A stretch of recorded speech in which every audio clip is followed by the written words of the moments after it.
नमो भगवते वासुदेवाय। नमस्कार, मैं स्नेह प्रेम स्वागत करती हूँ आप सबका आपके अपने चैनल समृद्धि ब्लॉग्स में। मित्रों, बहुत ही सुंदर कथा आपके लिए लेकर आई हूँ।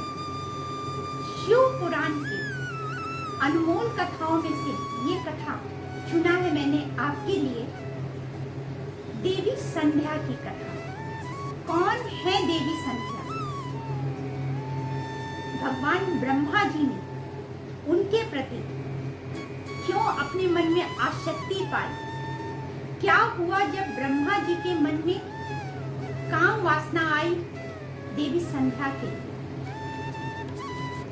क्या वर मांगा शिव जी से देवी संध्या ने, और अगले जन्म में वो क्या बनी?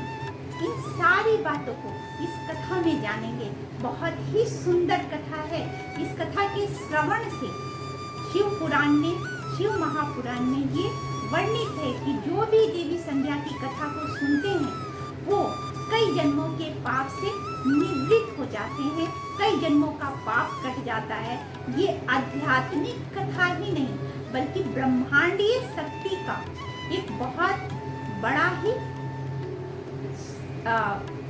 प्रस्तुति है। ब्रह्मांडीय शक्ति जो है उसकी लीला क्या है, ये सभी इस कथा के अंतर्गत आपको पता चलेगा। तो आइए जानते हैं देवी संध्या की कथा को। मेरे साथ बने रहिएगा और पूरी कथा का आनंद लीजिएगा। मित्रों, ये कथा जो है वो शिव महापुराण की रुद्र संहिता की सती खंड से लिया गया है। अध्याय 5 में, अध्याय 6 में इस कथा का वर्णन मिलता है। तो जानते हैं कि देवी संध्या कौन है। जो कथा की शुरुआत होती है वो तब की बात है जब भगवान ब्रह्मा बैठे हुए थे। एक दिन नारद जी उनके पास पहुंचते हैं और नारद जी उन्हें प्रणाम करते हैं और ब्रह्मा जी की तरफ देखते हैं। ब्रह्मा जी उनके मनोभाव को समझ जाते हैं और पूछते हैं कि कहो नारद, किस प्रयोजन से आए? नारद जी कहते हैं, प्रभु आप तो सारी बात को जानते हैं, आपने सृष्टि की रचना की है, सारी सृष्टि के मनोभाव को तो आप पल भर में भाप जाते हैं, फिर आप मुझसे पूछ रहे हैं कि मैं किस भाव से आया हूँ। ब्रह्मा जी ने कहा, मैं समझ रहा हूँ कि तुम्हारा भाव क्या है, लेकिन फिर भी मैं तुम्हारे मुख से सुनना चाहता हूँ कि क्या बात है, क्या पूछना चाहते हो, तुम्हारे मन में क्या सवाल चल रहा है। तब नारद जी पूछते हैं कि प्रभु, ये देवी संध्या कौन है? जब कामदेव विवाह करके चले गए, सब क्या दिखलाता है, लेकिन ये देवी संध्या कौन है, उनका क्या हुआ? तब उनकी कथा को मैं सुनना चाहता हूँ, उनकी कथा को जानना चाहता हूँ कि आखिर देवी संध्या कहाँ गई, जन्म के पश्चात उनका क्या हुआ। तब भगवान ब्रह्मा कहते हैं कि मैं इस पूरी कथा को तुम्हें बताता हूँ, तो आप यही विराजमान हो और पूरी कथा को ध्यान से सुनो। नारद जी कहते हैं कि प्रभु, मैं सारी कथा को पूरे ध्यान से सुनूंगा, आप कृपया कथा का कहना प्रारंभ कीजिए। तब ब्रह्मा जी बताते हैं कि जब सृष्टि की रचना कर रहा था, एक दिन मन में विचार आया कि जब सृष्टि है तो सृष्टि में नारी उत्पन्न करना। इसी कल्पना से, तपस्या से और मन के भाव से उत्पन्न हुई संध्या। क्योंकि ब्रह्मा जी के तप से उत्पन्न हुई थी, उनके जो ध्यान में होते हैं उससे उत्पन्न हुई थी, इसलिए उनका नाम, उस कन्या का नाम रखा गया संध्या। संध्या अपूर्व सुंदरी, बहुत ही सुंदर, उनकी सुंदरता का वर्णन नहीं किया जा सकता, इतनी सुंदर। अब ब्रह्मा जी सृष्टि करता है जो रचना करते हैं उसके प्रति आकर्षण होना तो स्वाभाविक है। जिस भी वस्तु को बनाते हैं उस वस्तु के प्रति आकर्षण स्वाभाविक है। लेकिन जब संध्या का जन्म हुआ, जब संध्या की रचना उन्होंने की, तो उनके मन में कुछ क्षण को संध्या के प्रति आसक्ति आई, उनके अंदर काम वासना जागृत हुई। और ये ब्रह्म योग ही कहेंगे, ये प्रभु की लीला कहेंगे कि संध्या देवी के अंदर भी यही स्थिति उत्पन्न हुई, यही भावना उत्पन्न हुई।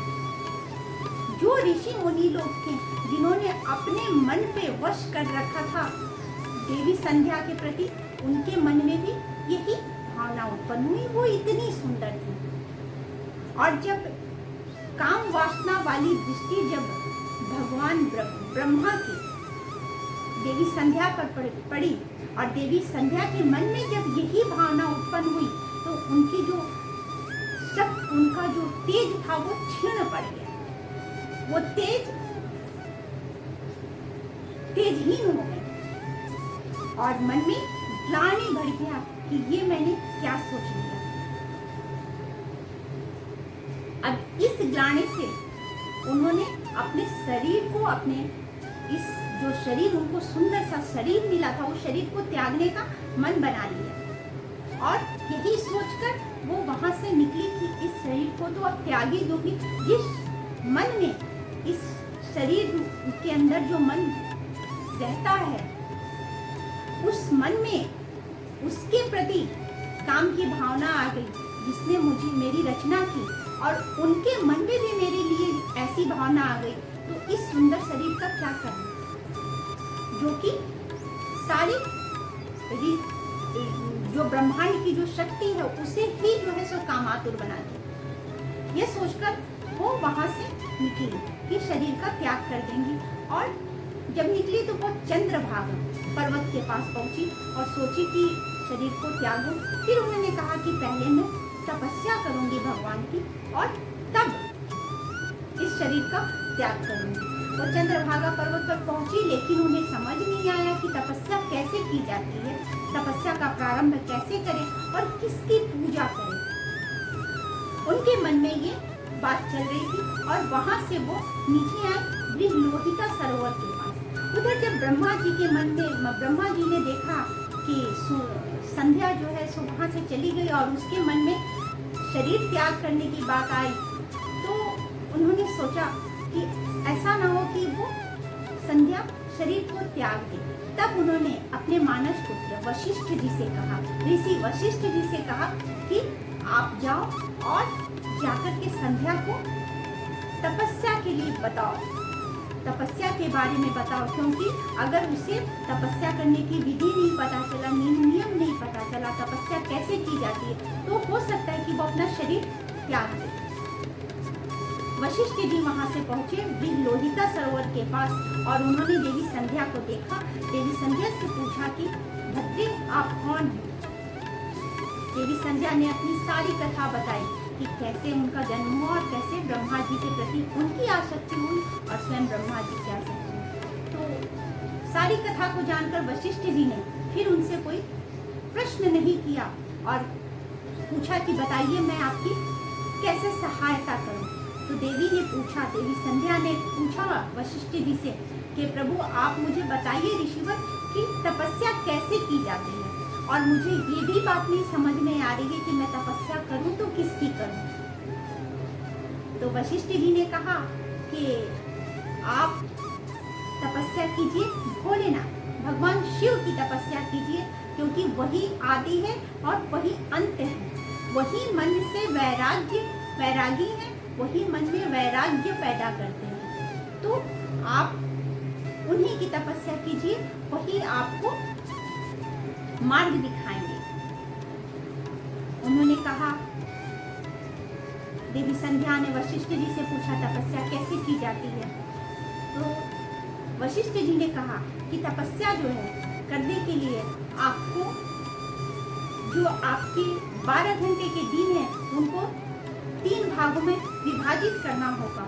प्रथम भाग में आप जल ग्रहण करेंगी, दूसरे भाग में जो है सो जल को भी त्याग देंगी, और तीसरे भाग में जो है सो आप वायु को भी जो है सो ऐसे लेंगी जिस पूरा वायु भी आप ग्रहण नहीं करेंगी। यानी कि आपको अन्न जल वायु सबको त्याग देना होगा जब तपस्या आपकी कठिन से कठिन होती जाए।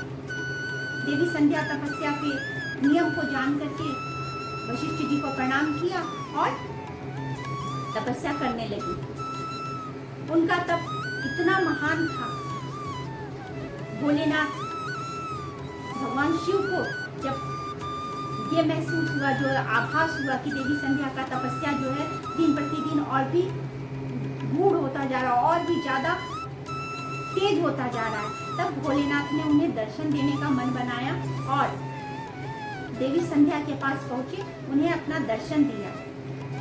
उन्होंने बोला कि मांगो देवी, क्या मांगती हो, मैं तुम्हारी तपस्या से बहुत प्रसन्न हुआ। देवी संध्या ने कहा कि प्रभु, ये जो शरीर मुझे मिला, इस शरीर के प्रति लोगों की जो आसक्ति हुई वो उससे मैं विचलित हूँ। तो मैं आपसे वरदान मांगना चाहती हूँ कि जो जन्म लेने के साथ ही जो कामुकता आती है मन में, उसका खंडन हो जाए, वो समाप्त हो जाए। क्योंकि जन्म के साथ जो कामुकता आएगी तो इस सृष्टि का जो है संतुलन बिगड़ जाएगा। शिव जी ने कहा कि सही है। फिर पूछा कि और बताओ कि और मैं क्या कर सकता हूँ और क्या वरदान। तो देवी संध्या ने कहा कि मुझे ऐसा वरदान दीजिए कि मैं जिसे पति चुनूं उसके प्रति मेरा जो धर्म है, पतिव्रत धर्म है, वो आजीवन बना रहे, कभी मेरे मन में आसक्ति नहीं होता है। शिव जी ने कहा तथास्तु। पूछे कि और क्या मांगना चाहते। तो उन्होंने कहा कि जो भी मेरे तरफ काम की भावना से देखे वो नपुंसक हो जाए। शिव जी ने कहा ऐसा ही होगा।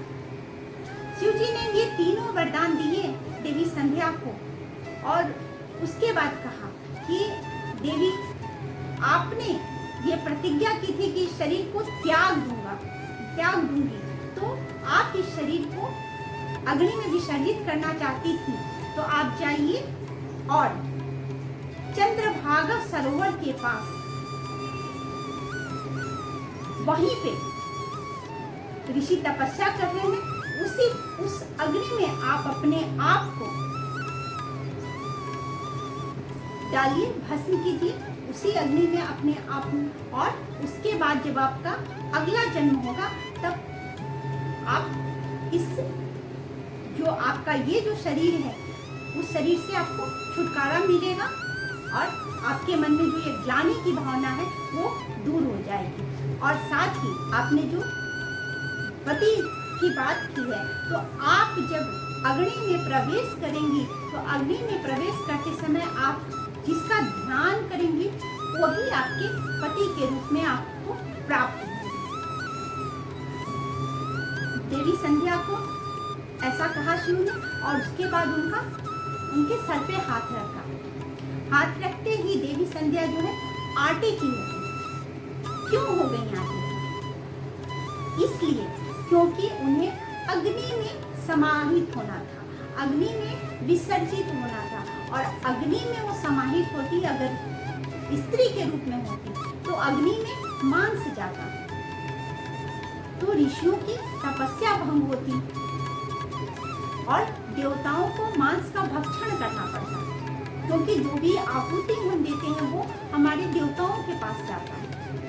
तो इसीलिए उन्हें आटा बना दिया गया और वो अदृश्य हुई, अदृश्य रूप से ही हो गई और उस अग्निहोत्र कुंड में वो चली गई। प्रभु की कृपा से, प्रभु के आदेश से अग्नि देवता ने उन्हें अपने, जब वो अग्नि में प्रविष्ट हो रही थी तो उस समय उन्होंने ऋषि वशिष्ठ का ध्यान किया, क्योंकि उन्होंने ही उन्हें तपस्या का मार्ग दिखाया था। देवी संध्या के मन में ऋषि वशिष्ठ के लिए बहुत ही ज्यादा आदर सम्मान की भावना आई थी, तो उन्होंने अग्नि में प्रवेश करते हुए ऋषि वशिष्ठ का ही ध्यान किया। अगले जन्म में वही अरुंधति के नाम से जानी जाती है। उनका जन्म हुआ देवी अरुंधति के नाम से, जो महर्षि वशिष्ठ की पत्नी बनी और पतिव्रता स्त्रियों में उनका नाम आता है। देवी अरुंधिता की पूजा भी होती है। ऋषि पंचमी में 7 ऋषियों के साथ देवी अरुंधिता की पूजा होती है। तो अब हम यहाँ पे आते हैं कथा में कि जब अग्नि में प्रवेश किया देवी संध्या ने, तो अग्निदेव प्रभु के आदेश से उन्हें लेकर के गए भगवान सूर्य के पास। भगवान सूर्य ने उनके 2 हिस्से किए। जो ऊपरी हिस्सा हुआ, भाग 2 हिस्से करके उन्हें अपने रथ पे स्थापित किया। जो ऊपर का हिस्सा हुआ वह प्रातः संध्या के नाम से जाना जाने लगा, और जो शरीर का बाकी हिस्सा था उसे संध्या काल के नाम से जाना जाने लगा। तो इस तरह संध्या देवी की पूजा हमेशा के लिए शुरू हो गई। लोग प्रातः वंदन करते हैं, प्रातः संध्या की भी पूजा होती है और संध्या काल की भी पूजा होती है। तो संध्या देवी हमेशा के लिए इस पूरे ब्रह्मांड में आज भी है। और जो उनका अगला जन्म हुआ वो देवी अरुंधिता के नाम से हुआ। देवी अरुंधिता जो कि उनकी भी पूजा सप्त ऋषियों के साथ होती है। और जो आकाश मंडल में, हम नव मंडल में जो सप्तऋषि को देखते हैं, वहाँ भी देवी अरुंधिता वहाँ भी मौजूद हैं। वो वहाँ भी उनके सप्त ऋषियों के साथ वहाँ रहती हैं। तो ये कथा थी देवी संध्या की, जो मैंने शिव पुराण से लिया था। उम्मीद करती हूँ कि आपको ये कथा पसंद आई होगी, आपने इस कथा का आनंद उठाया होगा, और इस कथा से जो प्रेरणा मिलती है कि कामुकता जो वो कहाँ से कहाँ ले जाता है, तो इन सारी चीजों की को इस कथा में वर्णित किया गया है। एक बात और बताऊंगी कि ये जो देवी संध्या ने जब भगवान शिव से जब आशीर्वाद लिया था, उसी समय से जो काम भावना की जो अवधि, जो उम्र निर्धारित की गई है, उसी समय से निर्धारित की गई है। क्योंकि भगवान शिव ने इसे 4 भागों में बांट दिया। इस उम्र को 4 भागों में बांट दिया, बाल्यावस्था में, कौमारी अवस्था में, युवा अवस्था में और जरा अवस्था में। तो जो कामुकता की उम्र उन्होंने निर्धारित की, जो कामुकता के लिए, जो काम वासना के लिए उन्होंने जो उम्र दिया, वो कौमार्य अवस्था के आखिरी छोर से लेकर के युवा अवस्था तक के लिए किया। तो ये आशीर्वाद जो देवी संध्या ने मांगी, उससे जन कल्याण, सृष्टि का कल्याण होता है। क्योंकि जन्म से अगर काम वासना इस पृथ्वी पे रहता, इस सृष्टि में रहती, तो सोचिए सृष्टि का क्या होता। तो ये सुंदर सी कथा मैं आपके लिए लेकर आई थी। आपने इस कथा का आनंद उठाया, आप इस कथा को आपने कथा को पसंद किया तो हमारे चैनल को सब्सक्राइब करेंगे, लाइक करके इसे अपने मित्रों को शेयर करेंगे और कमेंट में जय श्री हरि ओम नमः शिवाय लिख देंगे। तो चलिए आज के लिए कथा की समाप्ति के साथ ही आपसे विदा लेती हूँ। सुखी रहिए, संपन्न रहिए, प्रभु की कृपा आप पे बनी रहे।